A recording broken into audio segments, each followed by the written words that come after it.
This channel does not promote any violent, harmful, or illegal activities. All content provided by this channel is meant for an educational purpose only. ভাবুন তো কি গরম আজকাল, প্রবল গরম।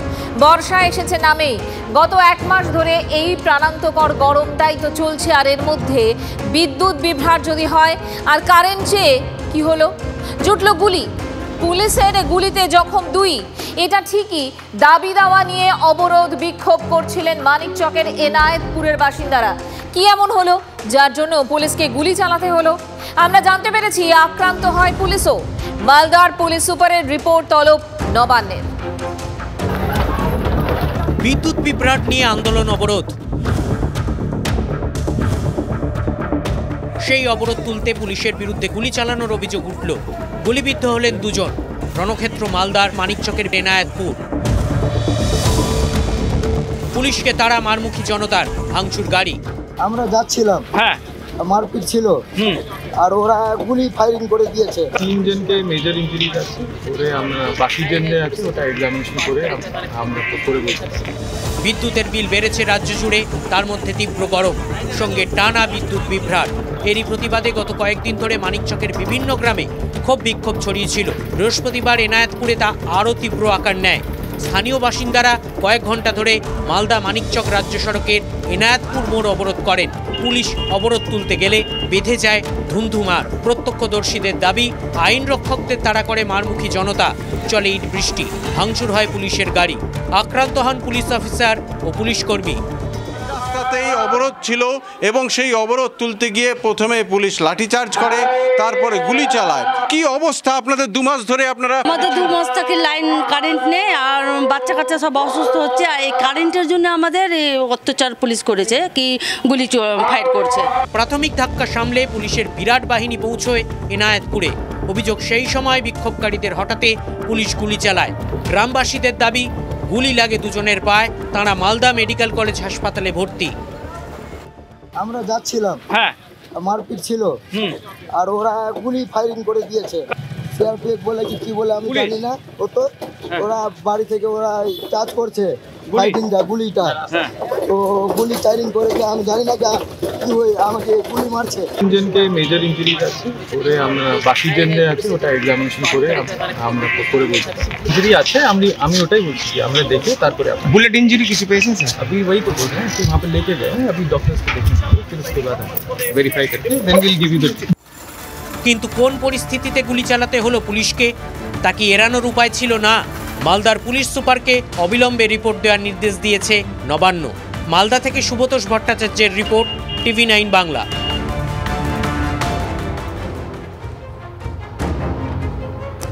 গ্রামে পৌঁছে গিয়েছেন আমাদের প্রতিনিধি সুব্রতোষ ভট্টাচার্য। বিদ্যুৎ বিভ্রাট থেকে গুলি চলার ঘটনা, কি অভিযোগ শুনুন, গ্রামবাসীদের মুখ থেকেই শুনুন। লাইন রাত করে থাকছে না, মানে দিনমান থাকছে, যা থাকছে, কিন্তু রাতের সময় একদম থাকছেই না। রাতে 2 মাস ধরে এরকম চলছে সমস্যা। লাইন নিয়ে 1 ঘন্টা পাচ্ছি লাইন, তো সারা রাত্রি লাইন পাচ্ছি না আমরা, সেই জন্য রোড জাম করেছি। কিন্তু কিছু কোনো লাভ হয়নি না, কিছু লাভ। গুলি করে মারলো। পুলিশ বলছে যে আমরা লাইন দিব না, কি করবা করে নাও। হ্যাঁ, এই জন্য আমরা এরকম চার্জ করেছি। পুলিশ এসে আপনাদেরকে বোঝায়নি? না বুঝায়নি। বুঝালে গেলে মানুষকে এত অত্যাচার করতো, পাবলিকরা বুঝায়নি। লাইনের লোকরা কোনোই আসেনি, শুধু পুলিশরাই আসছে, ওরা আসেনি। পুলিশকেই প্রথম গুলি চালালো, পুলিশকে আগেও গুলি চালিয়েছে। আমরা বেশ কয়েকটা ঘটনা খুঁজে বের করেছি। তৃণমূল জামানায় কিন্তু সংখ্যাটা নেহাত কম নয়। বিগ বলে আপনাদের দেখাবো। 2011 সাল থেকে শুরু করি। 2011 ডিসেম্বর দক্ষিণ 24 পরগনার নৈনানে হুকিং নিয়ে ঝামেলায় পুলিশের গুলিতে নিহত হয় 2 জন। হুকিংয়ের অভিযোগ দেখতে গ্রামে গিয়েছিল বিদ্যুৎ দপ্তরের লোকজন, আর সেই সময় ঝামেলা হয়। পৌঁছয় পুলিশও, আর সেই ঝামেলায় পুলিশের গুলিতে এক কিশোরী আর এক গৃহবধূর মৃত্যু হয়। আর এর ঠিক পরের বছর কি হয়েছিল? 2012 নভেম্বর নদিয়ার তেহট্টে জগদ্ধাত্রী পুজোর অনুমতি ঘিরে পুলিশের গুলিতে নিহত হয় 1 জন। 2018-তে চলে যাব। 2018 সেপ্টেম্বর মাস উত্তর দিনাজপুরের দাড়িভিটে স্কুলের গোলমালে পুলিশের গুলিতে নিহত হয় 2 জন। 2021 এপ্রিল সাল উত্তর 24 পরগনার বাগদায় ভোটের মধ্যে পুলিশের গুলিতে জখম 3। তারপর 2023 এপ্রিল মাস উত্তর দিনাজপুরের কালিয়াগঞ্জে পুলিশের গুলিতে নিহত হয় 1। এই ঘটনাগুলো আমাদের চোখে আঙুল দিয়ে বুঝিয়ে দিচ্ছে রাজ্য প্রশাসনের উপরে, পুলিশ প্রশাসনের উপরে বাংলার সাধারণ মানুষের বিশ্বাস আর নেই।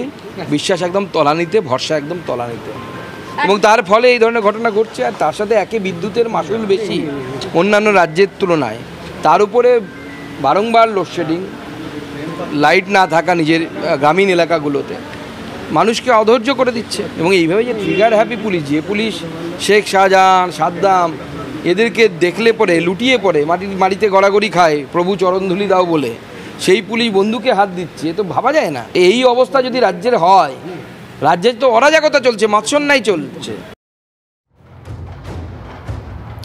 গত কয়েক মাসে বিদ্যুতের খরচ অনেকটাই বেড়েছে। হ্যাঁ, রাজ্য বিদ্যুৎ বন্টন নিগমের বিলের কথাই বলছি। অভিযোগ, ঘুরপথে বিদ্যুতের বিল বাড়ানো হয়েছে।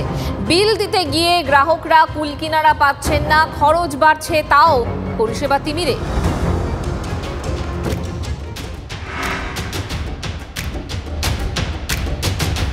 3 মাস অন্তর মিটার রিডিং করে যে লম্বা স্লিপটা ধরিয়ে দেওয়া হয় তার পাঠোদ্ধার করা এমনিতেই দুরূহ ব্যাপার, কিন্তু স্লিপটা হঠাৎ পকেটে ভারী ভারী ঠেকলে ভয় তো করবেই। গ্রাহক বুঝতে পারছেন বিদ্যুৎ বাবদ খরচটা হঠাৎ বেড়ে গিয়েছে বেশ খানিকটা। এতদিন পর্যন্ত বিদ্যুতের যে দাম বৃদ্ধি পেত তার একটা অন্তত ইঙ্গিত পেতেন গ্রাহকরা, কিন্তু এবার বিদ্যুতের যে দাম বৃদ্ধি পেয়েছে তার কোনো রকম আভাস যেমন তারা পাননি, তেমনি বিদ্যুতের দাম বৃদ্ধি পাওয়ার পর সেটা ঠিক কী হারে বেড়েছে তা নিয়ে রীতিমতো ধোঁয়াশা তৈরি হয়েছে গ্রাহকদের মধ্যে। হ্যাঁ, ঘুরপথে কাটা হচ্ছে, সরাসরি কাটা হচ্ছে বলতে পারেন। এটা তো পরিষ্কার বোঝাচ্ছে যে আমরা তোমাদেরকে হিসেব দেবো না, আমরা যা বলবো তোমরা দিতে বাধ্য। এটাই এক কথাই পরিষ্কারভাবে এটাই বলা হয়েছে। এটাকে ঘুরপথেই আপনি বলবেন কি করে?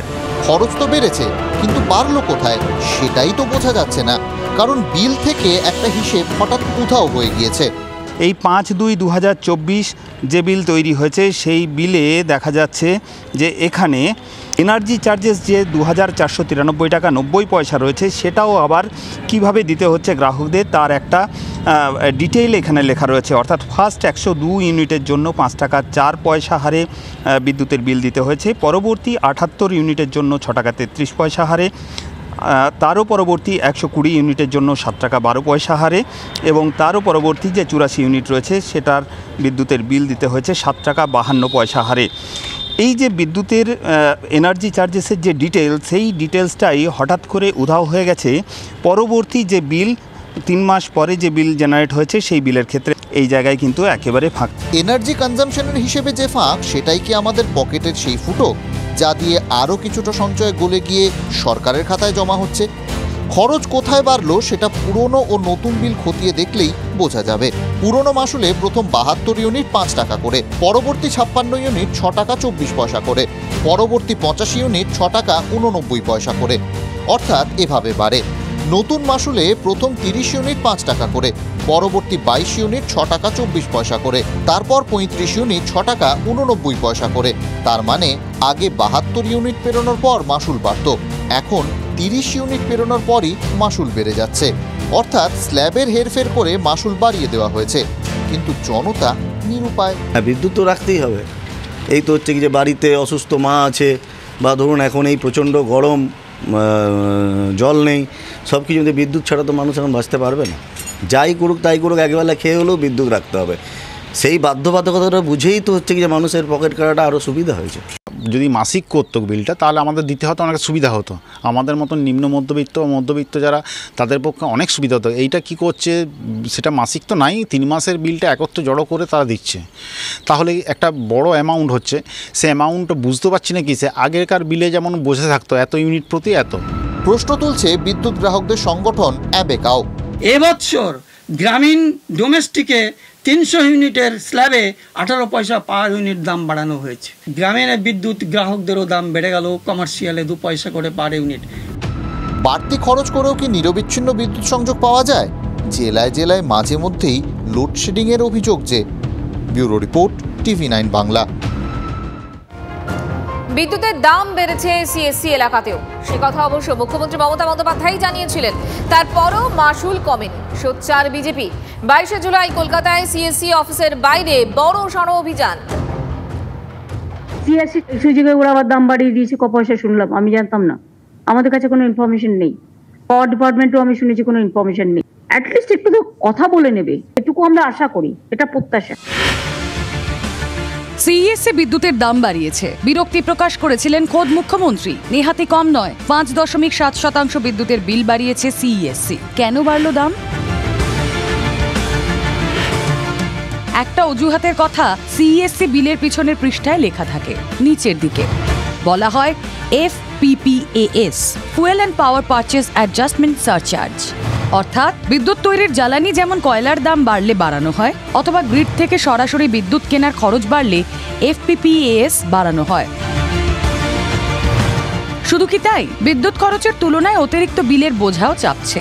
অভিযোগ গ্রাহকদের, যেমন বেহালা গোপাল মিশ্র রোডের বাসিন্দা কোয়েল চক্রবর্তী অধিকারী। ইলেকট্রিকের বিল দিতে গিয়ে নাজেহাল। তার বক্তব্য, প্রত্যেক মাসে প্রায় 10,000 টাকা বিল পাঠাচ্ছে সিইএসসি। মার্চ মাসে সেভাবে এসি চলেনি, কিন্তু তাও বিল এসেছে 7,000 টাকার বেশি। এপ্রিল মাসে এসি চললেও হিসেব করেই চালিয়েছে, কিন্তু 12,000 টাকার বিল এসেছে। অভিযোগ পেয়ে বাড়ির বিদ্যুৎ সংযোগ পরীক্ষা করে গিয়েছে সিইএসসির বিশেষজ্ঞরা, কিন্তু বিল কমেনি। মার্চ মাসে হয়তো 1,007-8 টাকা, এই যে আমার কাছে মার্চের বিলটা আছে 7,004 টাকা, এটা আছে। এপ্রিল মাসে এসছে 15,000 টাকা, 15,000-এর একটু বেশি। বিদ্যুতের দাম নিয়ে সরব রাজ্যের প্রধান বিরোধী দল। একেবারে মাঠে নেমে আন্দোলনের পরিকল্পনা। 21শে জুলাইয়ের ঠিক পরদিন 22শে জুলাই ধর্মতলায় সিইএসসির সামনে বিজেপির বিক্ষোভ কর্মসূচি। রাজ্য বিদ্যুৎ নিয়ন্ত্রণ কমিশন, সেখানে বসানো আমলারা, তারা আপনার কথা শুনছে না। আপনার ছাপ প্রসাদেরই তো সেখানে বসিয়ে রেখেছেন, এবং আপনার অঙ্গুলি হেলন ছাড়া কোনোভাবেই কলকাতা শহরে বিদ্যুতের দাম বাড়েনি। তাই কলকাতা শহরে বিদ্যুতের দাম বাড়ার পূর্ণ দায়িত্ব আপনাকে নিতে হবে এবং তা কমানোরও ব্যবস্থা করতে হবে। জনগণের ইস্যু নিয়ে আন্দোলন, গ্রাহকদের সামান্য সুরাহাও কি করে দিতে পারবে BJP? Bureau report, TV9 Bangla.